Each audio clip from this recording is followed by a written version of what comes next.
ओम साई राम। जय साई राम। ईश्वर के सामने रोने से जीवन में क्या क्या बदलाव आते हैं, आज के इस वीडियो को पूरा सुने ताकि इसकी बारीकियों को आप समझ पाएं। अगर ईश्वर को आप एक शक्ति के रूप में पूजते हो तो आपको कभी नहीं मिलते जब तक कि आप उनसे कोई रिश्ता ना बना लें। अगर भगवान को पाना है तो आपको एक रिश्ता बनाना बहुत ज़रूरी है। अगर आप श्री साईं बाबा को पिता के रूप में रिश्ता बना सकते हैं, या एक भाई के रूप में, या एक माँ के रूप में, आप जो भी रिश्ता बनाना चाहें बना लें। जब तक आप एक रिश्ता नहीं बना लेते तब तक आप उन्हें करीब से महसूस नहीं कर पाते।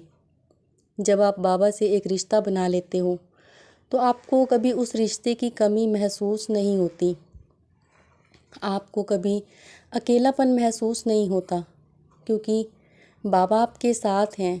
उनकी कृपा आप पर होती है। जब आप परेशानी में होते हो तो आपका हाथ पकड़कर आपको भव सागर से पार लगा देते हैं। जब आप एक रिश्ता साईं बाबा के साथ बनाते हो तो उस रिश्ते की मर्यादा को वो जानते हैं। जब आप रिश्ता बना लेते हो तो बाबा स्वयं आपको मिल जाते हैं। बाबा तो भाव के भूखे हैं। वो धर्म, जाति, रूप, रंग, वो ये सब नहीं देखते। और जब आप बाबा के सामने रोते हो तो आप बहुत दुखी होते हो। जब आप ज़्यादा परेशान होते हो तब आप साईं बाबा के सामने रोते हो। जब आपका कोई काम नहीं बन रहा होता तब आप रोते हो, आप बहुत दुखी होते हो।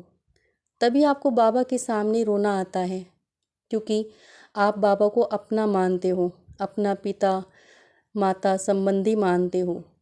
आप अपने मन की बात उनसे कहते हैं। आपको विश्वास होता है कि बाबा आपकी बात को सुन रहे हैं। आपका मन का बोझ हल्का होता है। आप दुखी होते हैं तभी रोते हैं। और ऐसा अक्सर होता है, जब हम बाबा की पूजा करते हैं तो अचानक हमारी आंखों से आंसू आने लगते हैं। कई बार ऐसा होता है कि हम अपनी परेशानी बताते हुए रोने लग जाते हैं। उनकी भक्ति करते हुए आंखों से आंसू आने लगते हैं। बाबा की पूजा करते वक्त अगर आंसू निकल रहे हैं तो ये साधारण बात नहीं है। वास्तव में जब कोई सच्चे मन से भक्ति करता है और बाबा की याद में आंखों में आंसू निकल आए तो ये एक अलग एहसास होता है। उसके अंदर एक भागवत प्रेम होता है, तभी आंसू आते हैं। बाबा के प्रति जिसकी भक्ति दृढ़ होती है उसी की आंखों से आंसू आते हैं। बाबा के सामने अपने दुखों को बताते हुए उस वक्त आंसू आते हैं। तो उस वक्त आपकी बाबा के प्रति आस्था बढ़ती है, विश्वास बढ़ता है और आप अपनापन महसूस करते हो। जब बाबा को अपनी तकलीफ़ बताते हो, अपना दुख बताते हो, तो इसका मतलब ये है कि वो सिर्फ़ आपके लिए एक मूर्ति नहीं है।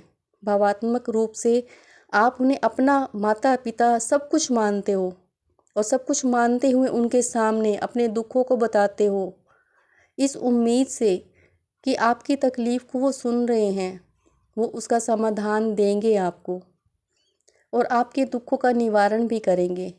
बाबा के सामने रोना तो सही मायने में उत्कृष्ट भक्ति का उदाहरण है।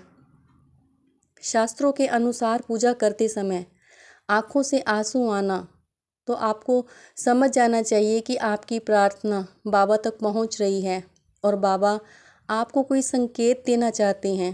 पूजा के समय आंसू आना इस बात का भी संकेत है कि आपका मन शुद्ध है, साफ हृदय के हो आप और पूरे मन से आप बाबा की भक्ति कर रहे हैं। इसके अलावा आपका सीधा संपर्क ईश्वर से हो रहा है। पूजा के समय आँखों से आंसू इस बात का भी संकेत हैं कि आपकी पूजा सफल हो गई है। इसके अलावा इसका एक अर्थ ये भी है कि बाबा आपको संकेत दे रहे हैं कि जल्द ही आपकी परेशानी ख़त्म होने वाली है।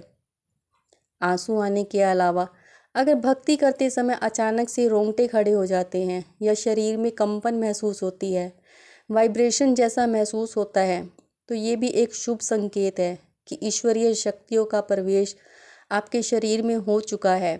आपके सारे कष्टों को बाबा स्वयं दूर करते हैं, आपकी सारी परेशानियां खुद हर लेते हैं।